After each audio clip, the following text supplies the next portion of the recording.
Hey guys, Mr. McKinney here, just taking my second shot at the 9.2 video, 9.6 video, part 2 of that video.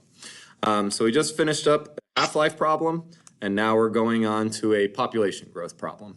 So there were 790 million Wookiees on Kashyyyk when Yoda got there. 50 years later, there were 980 million. How many Wookiees were there 120 years after Yoda's visit? So it's giving me an initial amount, an amount 50 years later, and it's asking for an amount 120 years later. Assume Wookiee growth is proportional to the amount present. So this is the key phrase here. Wookiee growth, or the growth rate, is proportional to the amount present. So that tells me that we're starting with dy dt equals k times y. The growth is proportional to the amount. So I'm going to start by figuring out what they give me. They gave me the initial amount, so y naught is 790. Again, if I have this formula, I don't need to show all the steps. I know that this is an exponential growth formula. So I have y naught. I'm going to be able to plug that in, and then along with t equals 50 when y equals 980, we'll be able to figure out what k is. And then we can plug k back in and use that equation to figure out what it is when t is 120. So the question is asking me, what is y when t is 120? And it tells me what y is when t is 0, and it tells me what y is when t is 50. Okay, so again, I get y naught from the original problem. So y naught was 790. I'm going to go ahead and fill that in. I don't know k yet. That's what I need to figure out. And then my equation will be complete, and I can use it to figure out the answer. So I'm going to use this other point, 50 and 980, to solve for k.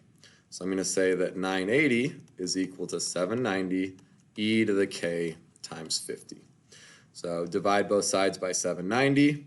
So I can get 980 over 790 is e to the 50k. Cancel out the zeros here, and then to get the variable out of the exponent, we're going to use natural log. So we would get the natural log of 98 over 79 is equal to 50k, and then divide both sides by 50. So k is going to be ln natural log of 98 divided by 79 divided by 50. When we do that on our calculator, it's going to give us 0.0431 blah, blah, blah, blah, blah.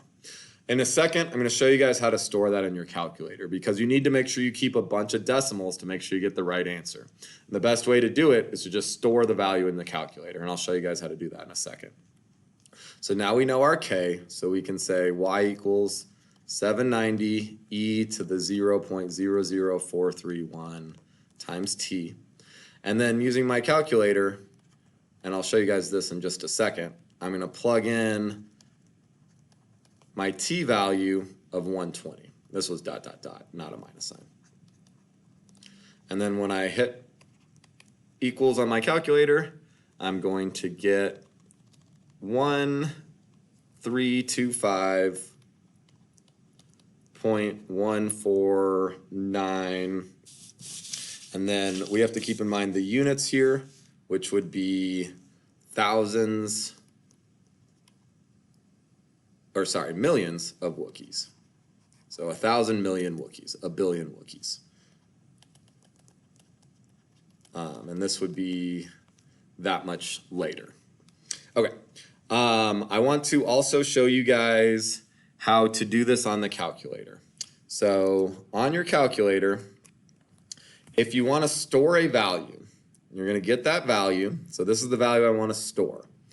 Hit the little store button, and that's going to take my answer and store it in whatever letter I want. So I'm just going to put it in A. I have now told the calculator that this is A. So if I put in A, until I put something else into A is equal to this value until I clear my calculator or store something else in A. So if I want to calculate that value, I'm going to take 790 times e to the power of, instead of typing out 0.0043, I'm just going to say a times 120. And that's going to give me my answer. Another thing to keep in mind is if you use your calculator to figure out an intersection, and this is not related to this problem, this is just a side note. If I find my intersection point, it will store this value in X and Y. So back on the main screen, I have that X value or the Y value that corresponds to the point where they intersect. And a lot of times you might want to take an intersection point and store it somewhere. So at that point, if you're going to do another intersection, that'll overwrite it. So then maybe you could store X into B or somewhere else. So again, this is just showing you guys how to use the store function on your calculator. Reach out to myself or Mr. Jansen's if you have more questions about that. The other thing I wanted to mention is how we tie together exponential growth and decay, like our growth factor and our decay factor, with calculus. So we talked about growth was when the base was greater than 1, decay was when the base was between 0 and 1. In calculus, instead of ab to the power of x, we have y naught e to the kt.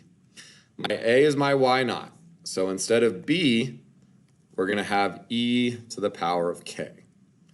So if e to the power of k is greater than 1, then it's growth. That's going to happen when k is positive. So if you have a positive k value, you know it's growth. If e to the value of k is between 0 and 1, that's going to mean that k is negative. So if you know the k value, that will tell you if it's growth or decay. Positive k values are growth, negative k values are decay. So for example, here we found out that it was a positive k value because the amount was growing. On this one, we had a negative k value because the amount was decreasing. We were finding half-life. So whether k is positive or negative will help you figure out if it's growth. Hope this was helpful, and I hope the sound was on. Have a great day.